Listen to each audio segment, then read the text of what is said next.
Emergency podcast, Andy Lou, presented by Under Armour. Welcome to Light Years. I feel like, and we're recording this before the Bulls game, I feel like the next month is going to be the noisiest it's ever been for the Warriors in the Steph Curry era with regards to trades. This feels like a LeBron team. Yes. It really does. We're officially covering the Steph era. Can we name the podcast the Steph era? Because I've never been more excited for the Warriors. Well, I mean, not like truly excited, but I've never been more excited in the last year. It's time. It's like I would love it if this was 2016 and they just won every game. Right. But you know what? They tried. It's time. Let's start it here. Shams reported this on Thursday. The mindset in Golden State right now is everyone but Steph Curry is on the table. That's their mindset. Now, realistically, there's an asterisk, right? Like Klay Thompson, would they want to keep him long-term and keep him in Golden State? I think that's been their hope. They have not been able to reach a contract extension with him. We've talked about it. And Draymond Green just got back from an extension. Those have been their three core guys in the front office. They're big fans of Jonathan Kuminga, big fans of Brandon Podziemski. They're big fans of Trace Jackson-Davis. But Wiggins and everyone else on that roster except Steph Curry has to be in play for this team. 2 blowout losses in a row. They haven't even been close in these games. And so they're going to be looking to make moves. The tough part is if we know this, the other teams know that. They know their. By the way, Shams always wearing the leather moto jacket. Pretty fob. Your thoughts? Yeah, I was just gonna say. I was just gonna say. Well, I mean, he's got a beard. It's obvious he gets it done, right? He's got goes into the fade. Then he's got the slick back hair. He's on TV. Everyone on TV gets lined up and gets the make. That's not it, but the leather jacket. I mean, that's how many of your cousins or uncles would view that as the pinnacle of fashion? Well, I don't even know if it's a brown thing because, like you're saying, I think Asians or my version of Asians do that as well. So shout out to Shams, man. Good for him. All fobs. All fobs think that cut in leather is the pinnacle of fashion. Anyway, that's not what we're here to talk about. It looks good. Yeah. I mean, I'd be lying if I said I didn't have one of those at one point in my life, thinking I looked cool as hell too. So I think you could do it, but it'd be like, Sam, why are you trying to act 10 years younger? I'm not saying recently. I'm saying at some point I did do that. But anyway, to the topic, everyone is on the table.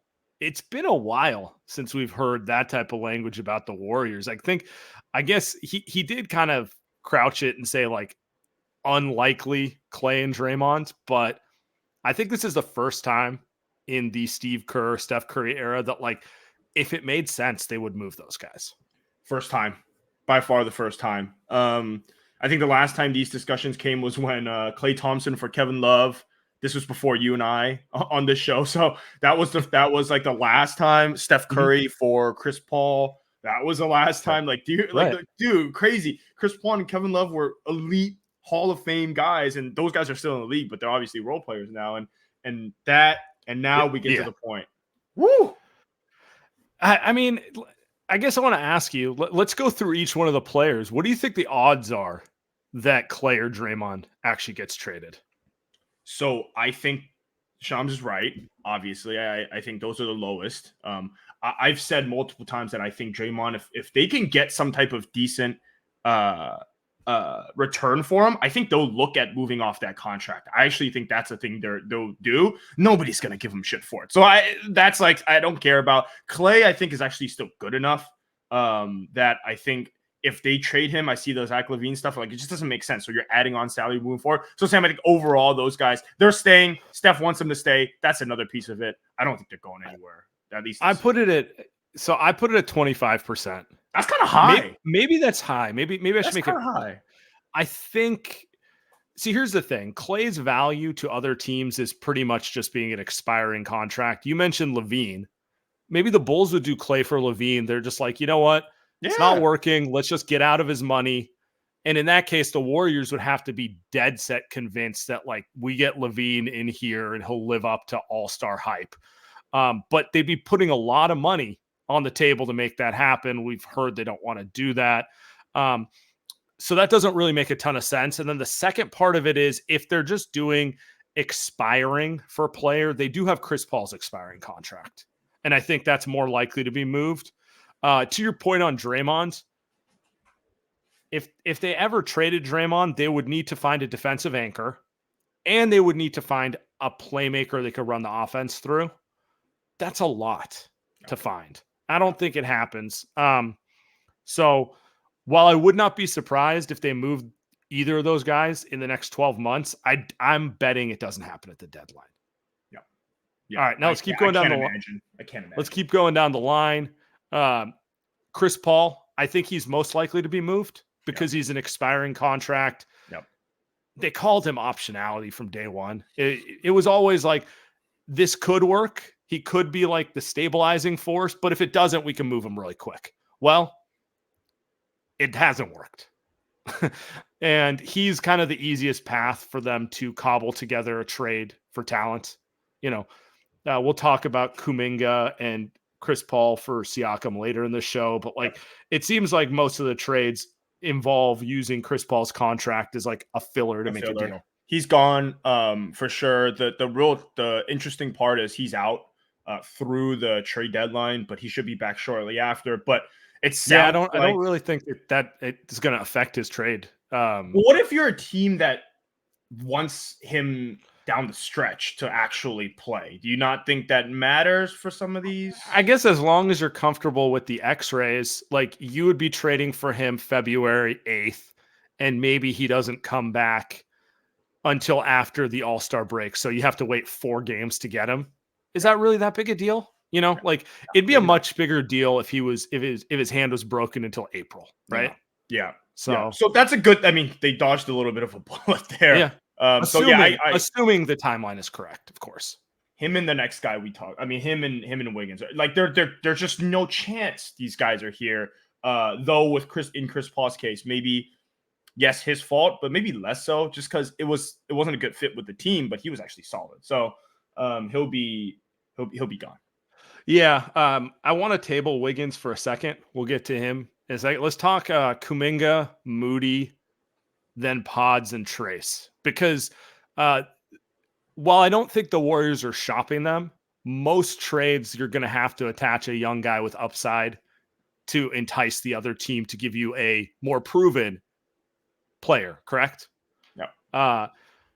The more I think about it, the more I really do think there's a very high likelihood Kuminga gets traded. Yeah.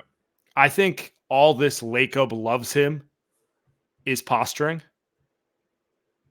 I think the fact that he does not get pulled out of the starting lineup despite throwing his coach under the bus tells me someone higher up has told Steve, I don't care what you want to do. He's staying in the lineup until the trade deadline. And quite frankly, he's probably the most enticing prospect.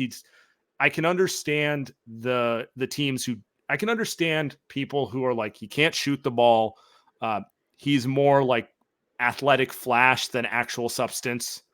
But at the same time, he's also a 6'8" wing with top 1% athleticism who scores at the rim at ease. There's a lot of tools there. I could see a lot of teams being like, Steve doesn't know what the hell he's doing with development. Get him in our system.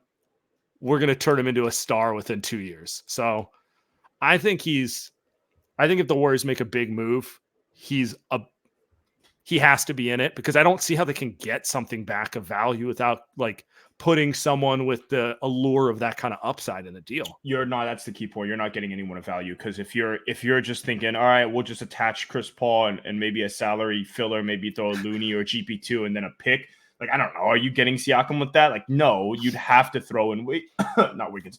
You'd have to throw in Kuminga. So I think he's right up there, a little bit under Chris Paul and Wiggins. But yeah. I'm with you because I think the more you really think about it too, is the players that the Warriors are going to get are not going to be different from what Steph and Steve Kerr like. It's going to be the same type of player, which We'll go through the list later. It's going to be the same type of player, and that doesn't really fit with what Kuminga wants to do. You mentioned all the things he's great at, but that's just he's just not a good fit in the Warrior system. As much as he tries to be, I think he's trying to be, but he's just never going to be a great fit off the ball. He's not really a great fit passing, right, shooting, maybe defensively, but even he struggled defensively. So I'm going to push back a little on that. I think he's coming around, but he is 21. So for him to be that ready to contribute in the playoffs level of maturity and fit, that's years away. At least at the level they need. And I think the calculus they're doing is the player we're getting good enough to give up the upside of him? And I think that's why they're playing hardball with it. That's why they're like, we're not going to just make him available in a trade on the first phone call. We're going to make you beg for it, because just think about it. If they offered him to Toronto, what's Masai's first response? I need more. And then you're just bidding against yourself. So I don't have sourcing on this, but I do feel like they are taking the correct approach with him, which is we're going to make him the star of the deal because we're not going to give you 15 picks to make it happen. So we're going to be a little protective with this. But I agree with you. I think right after Chris Paul, I think he has my highest odds of being traded. And if he doesn't get moved for someone in the star of a deal with Masai, then you move him somewhere else for in a separate deal, which I think is what they're looking to do, is that if you can keep him in one deal, you would attach him in a second deal, because this isn't a one deal trade deadline. Maybe this is not. But I think what matters to them is making sure that like he is a top prospect. Like if this was baseball, where they're like, we're not trading. The Giants are like, we're not trading Kyle Harrison unless it's for a proven star. That's kind of how they're handling Kuminga, and I think that's the correct approach. They don't have a lot of assets. Like, let's be honest. The Warriors have old guys who are expensive, young guys who are. I mean, he's not Chet, like he's not like a proven like obvious star, and then. They don't have a lot of picks, and they kind of want to be careful with attaching picks anyway. So you got to pump up that Kuminga trade value. Feed him in the post tonight, Steph. Get him 25. The drawback to that is the more you watch him play, the more it's like, he's averaging 15 to 18 points per game efficiently since he's been a starter. Depends what team. I guess it depends. He's a rebound. The teams acquiring him are looking at him as a player they think they can make an all-star in 2 years. Not we need Kuminga to make a run at the Denver Nuggets today. Which would be the best landing spot for him. It would be the best. I mean, all trades involve, if the Warriors are going to end up getting a player who's in his prime and able to help you, that team is signaling that they're rebuilding. So, that's kind of where we're going with it. Cool. And then Andrew Wiggins. We could talk about Wiggins in a couple minutes after the break, but it's time for us to talk about the Under Armour matchup of the week against the Milwaukee Bucks. Oh boy. Yeah, I mean, I hope Draymond's back Saturday night, because did you see what the Bucks did to the Celtics? Yes, I did. Shout out to the NBA for putting together a matchup of the week that doesn't work. Unlike us, who put together a matchup of week that I think, at least will be somewhat exciting, although it comes on a back end of a back-to-back for the Warriors, who play in Chicago. And then they get over to just what they need. No size versus Giannis rested when they're on a back-to-back. Things to look out for. Things to look out for in this game would be, I think Jonathan Kuminga is probably the big one. How does he look against Giannis' size? Can he attack the rim? Brook Lopez, one of the best rim protectors. He's kind of slipped a little bit, right? But he's one of the best rim protectors. I mean, they don't play any defense. So. Unsurprisingly, they traded their best wing defender for Damian Lillard, who also I think is another guy when you talk about this matchup. He struggled this season. I don't think people talk about it too much because the Bucks are still winning a ton, so it doesn't really matter. Because they don't really run offense either. They just go my turn, your turn. Kind of gross, but I don't know. Is Dame just is he struggling to fit in a little bit? It's a new environment, new offense. Is it him kind of not regressing, kind of just getting older, not as good anymore? So I'd be interested to see that from a macro perspective, to see what Dame looks like. They'll need him to win a championship. But yeah, from a Warriors Bucks, I mean, Sam, what are you most excited for Warriors Bucks? I think you nailed it. I think it's Kuminga. I like to see him in these matchups. I think it serves two makers. I do think they're more likely to make a trade and go all in. I know some fans kind of think it's cooked and you might as well just go the other direction, but I don't. So I like it, but then there is the other side of it, which is like, there's not a lot of exciting things happening on this team. And when young players start showing stuff, that is at least something to get a little excited about. So I'd throw Kuminga in there. Can he take advantage of the fact the Bucks play no defense and score 30?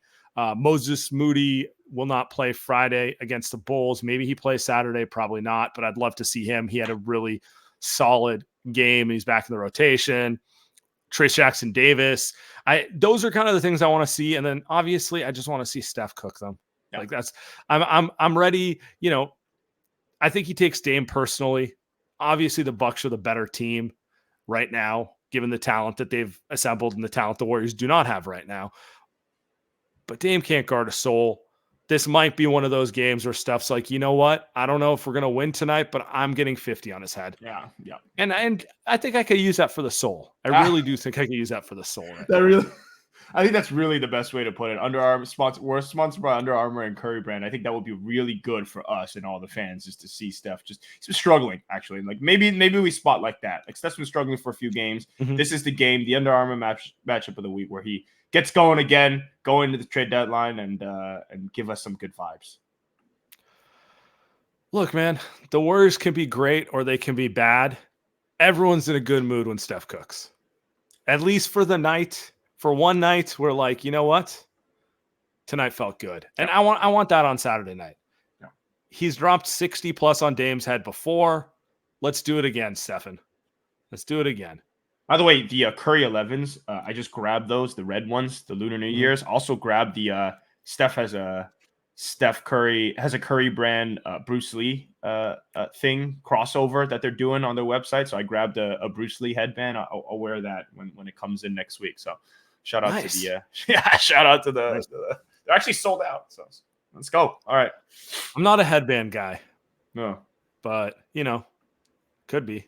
Okay, so the player we didn't talk about is Andrew Wiggins, who's I'm not going to say I'm surprised that the Warriors are done with him, because he's been playing some of the most disgusting basketball I've ever seen this season. But I kind of just assumed that they couldn't trade him because of the extension.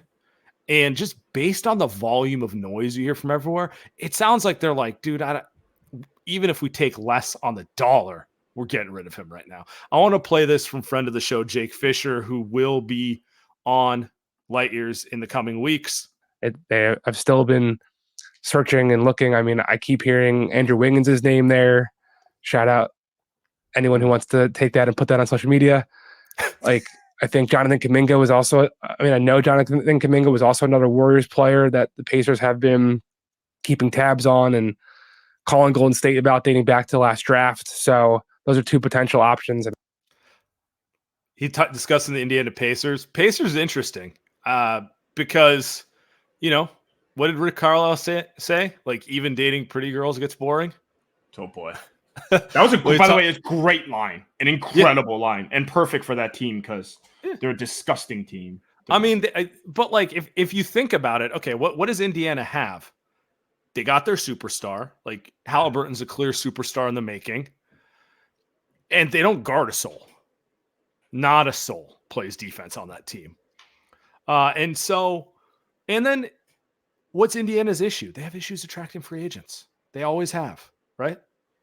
So while Andrew Wiggins is playing terrible basketball, there is a player inside of him that addresses a lot of their needs. The two-way wing, plays off ball, guard the other team's best wing, hit some open shots. He's done none of these things in 12 months, but in theory, you know, he did do it in the 22 finals. Like, you know, maybe I'm hard on him. What is the trade? What is the trade? What do you get from Indiana?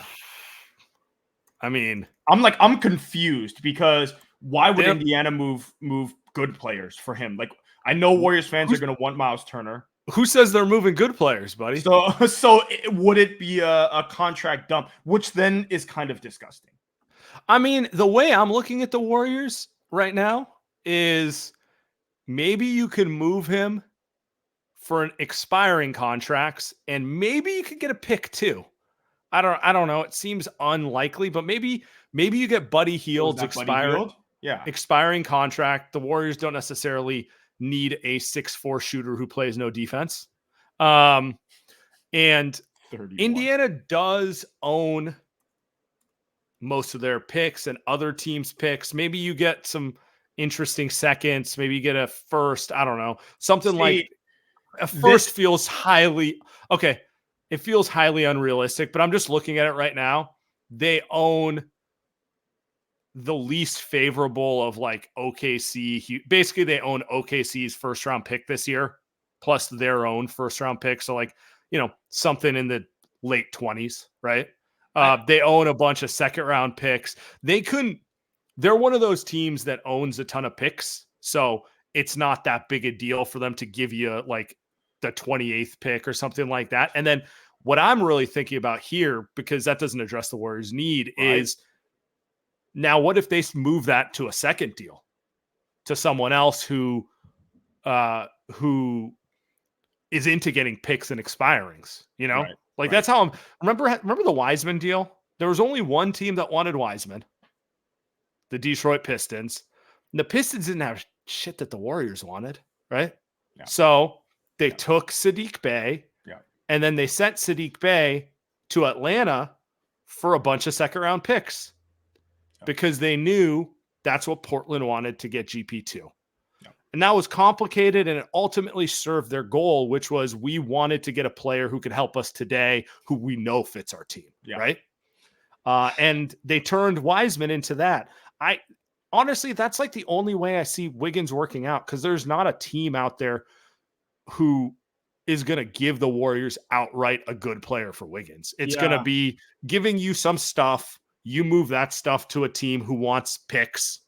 And then with those picks, you get a player who you want. Like, imagine if they got a late first or a few seconds plus Buddy Hield for Wiggins. Okay. I'm speaking this into existence. And then they go and move that to Atlanta. Atlanta just wants out of DeJounte Murray's contract, and you give them Moses Moody, who's a good young wing. You give them a few picks so they have stuff to play with for the future. Right. Now you might have something. Now you might have a deal that makes. Whereas, like, do you think Atlanta wants Andrew Wiggins' expensive contract? Well, the key there is you're keeping Chris Paul and Kuminga and another pick to send over to Toronto for Siakam, and now you've got something. Again, this is just roster baiting. This is just like okay, this is hopium beyond hopium. Yes.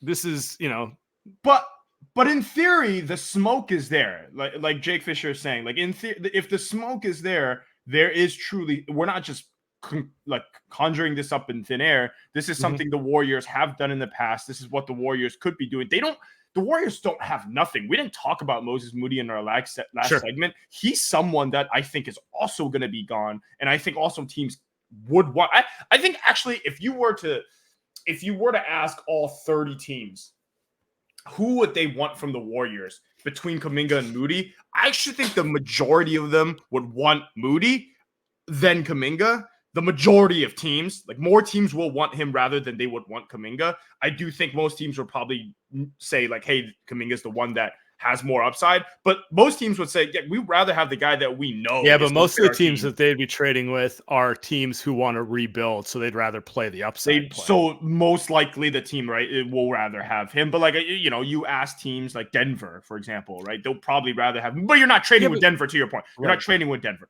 You're trading with teams like the Chicago Bulls, who the Warriors play Friday night.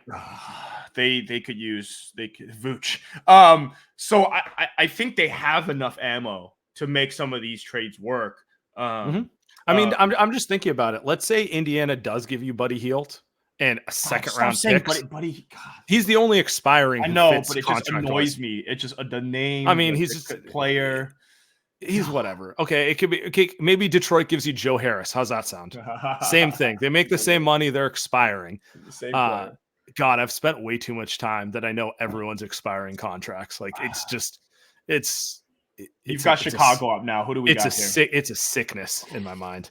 Yeah. Okay. So like Vucevic, I don't think he's the most exciting player. He's certainly not a perfect player, and he's definitely not a player who could close games for the Warriors because of his defensive issues. But it wouldn't be the worst thing in the world to have a 7-footer who could do some things to throw into a game here and there, right? He'd be a great fit for Steve Kerr, by the way. Perfect fit. And they probably want out of his contract because they're dead end and they just want to save money. Could they not turn Wiggins into an expiring and an expiring into Vuce? Yeah. You know? Yeah. I think these are the type of options you got to look at. I don't love any of these, but I don't love the Warriors roster either. No, they've got to pull that trigger. I'm not saying on that Vooch deal, but like if there is a way to trade, to get off, and they will get off Wiggins, and just like Chris Paul, and find a way to maneuver that into a player that's at least a solid veteran, like you're saying, like Vooch, they've got to do it. If that's the only thing on the table, which I don't think it will be, I think they've got to do it. So, because like you said, it's better than just riding it out. They've got 13 games left. They'll have 11 games left by the next time we do a show. I know that they want to wait till the deadline to do it, but I mean, man, you might lose 8 of the next. You might lose 8 games, and all of a sudden you're what? You're 3, 6, 5, 6, 7 games under 500 almost. And what are we doing there? That like it's and that's the other part of it. It's like they need Draymond back ASAP just to stop the bleeding a little bit because, you know, getting back to the main topic for fans who are saying it's all over. Why would you just throw away young players when you know you have no shot? No. Do you see Steph's press conference? You think he's going to allow that? I think there is a lot of Steph in. I do get the logic of people who are like, it's cooked. Let's just get to the. I don't. Don't be disrespectful to the people that have been here for a while, especially Steph, and are still good. Now, if Steph looked like Steve Nash with his back completely cooked, if Steph looked like Klay, I'd say it's over. Yeah, that's true. Yeah. Well, Steph has looked like Klay for a couple of weeks now, but we know that Steph this season, literally this still season, top 5 in scoring. Exactly, averages 27 points. Like I say that facetiously. Like this season, he's literally been one of the best players in the world. So you don't. He's had a bad 10 days. Don't be ridiculous. Like don't like. There's no reason for this team to not try. And plus, it's not even just Steph. I mean, you think Joe Lacob's sitting here and saying we're gonna try to come off contracts and build for the future? Do think, I don't know. I think it's hilarious that Joe can come across as the boogeyman wanting to like move on from the core for his young guys when he actually just wants to strangle his head coach for not being able to win with a $400 million roster. So, I think not running pure Joe Lacob propaganda, but my man is interested in winning some games. He made a mistake drafting guys. He made a mistake wanting to go to the second timeline, but that's not to say that he didn't want to win. You know what I mean? Like he thought he could have it. He thought he could have it all, which was wrong. Right? You fly a little too close to the sun. You think you're perfect. You think you could just turn any 7-footer into Giannis. Yep. Maybe I should cue up Steve Kerr going, this is the real NBA. So Steve Kerr, I know we got to get to our last segment here and I got to do a read. But before we get to that, I had a thought last night. Steve Kerr reminds me of Bill Belichick and Pete Carroll, 2 guys that they didn't get fired from their team, but I think had run his course. Like that was it for them. And it was the right move for them to mutually part ways. You could say the same thing happened with like Bruce Bochy with the Giants. Yeah. These things kind of, it's not, and then they tend to go on to another job and you remember that they're a great coach because great coaches are great coaches. Yeah. It might be, but I don't even want to talk about Kerr because I feel like depending on the roster they have after the deadline, he might be back in. He might be back. You know? Good. Or like I will tell you after the trade deadline whether I think Steve is back. I think we'll know whether they've given a team that works with him and he's back, or if it's like, yeah, Kenny, get ready. Oh, Pascal Siakam, you are going to save Steve Kerr's life. All right. The Light Years podcast is brought to you by Game Time. You shouldn't have to worry when you buy tickets to your next big event. Game Time is the fast and easy way to buy tickets for all the sports, music, comedy, and theater events near you with killer last-minute deals, all-in prices, views from your seat, and their best price guarantee. Game Time takes the guesswork out of buying tickets. Game Time is the only ticketing app that gives you complete peace of mind with your purchase. You can see the view from your seat before you buy, so you know exactly what to expect when you arrive, and buy tickets in seconds with just 2 taps.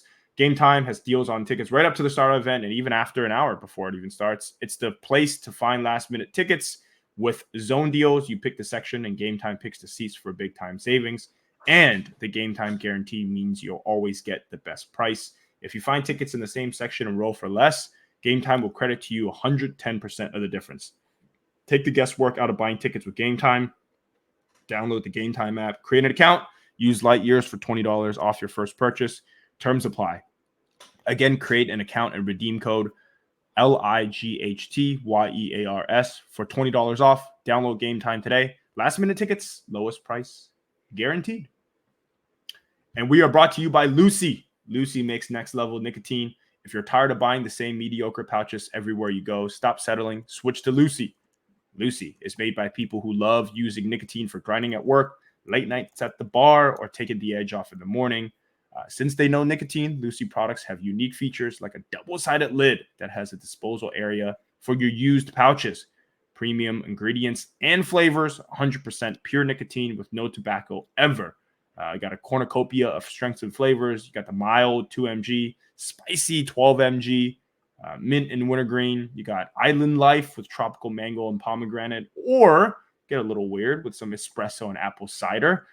With the holidays now passed, Lucy products are super discreet when in use, making coping with even your least favorite relatives a little bit easier. Skip stopping at the gas station. Order online at lucy.co/lightyears. Use promo code lightyears to get $20 off, 20% off. Actually, even better, 20% off your first order.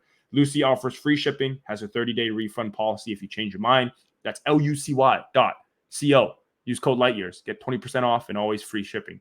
And here comes the fine print. Lucy products are only for adults of legal age. Every order is age verified. Warning, this product contains nicotine. Nicotine is an addictive chemical. Our guy Tony Slater increasingly discussing Siakam. The noise about Siakam to the Warriors is just getting louder. And we spent a lot of time talking about different moves, but this feels like it's real. And I will be disappointed if the Warriors do not acquire Siakam at this stage. Ooh, you will be disappointed. Wow. So here's what we know about Siakam. He has basically refused every other trade. He said he's not interested in signing with Sacramento. He's not interested in signing with Indiana. What I know about Siakam is I haven't heard that with the Warriors. Based on some things I've heard, I do think that plays to the Warriors' advantage. I don't think they're the only team. I don't think they're the only team that he would be like, okay, my opinion might change with that organization. But of the teams interested in him, they might be the only one that applies to.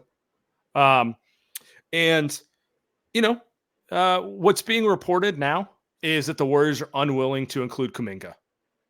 And what's being reported on the Toronto side is no Kuminga, no deal. I think what's interesting when I look at this is like Toronto media is like, okay, they want like Kuminga and like 2 first-round picks.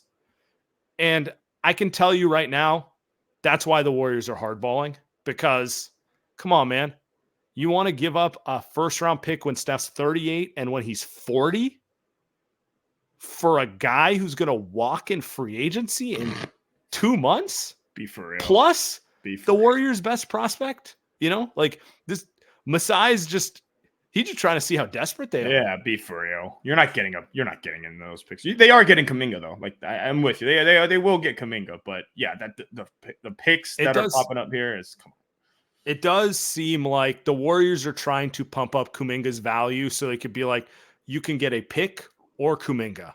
Right. But we're not giving you you're not giving us Kevin Durant in his prime. You know. Also, no other team. You just said it. No other team is out there gonna beat a package that involves Kuminga when Siakam is gonna tell him, "Hey, Indiana, no chance, bud. Not signing with you. Hey, Atlanta, no chance. Sacramento, no chance. Not signing with you."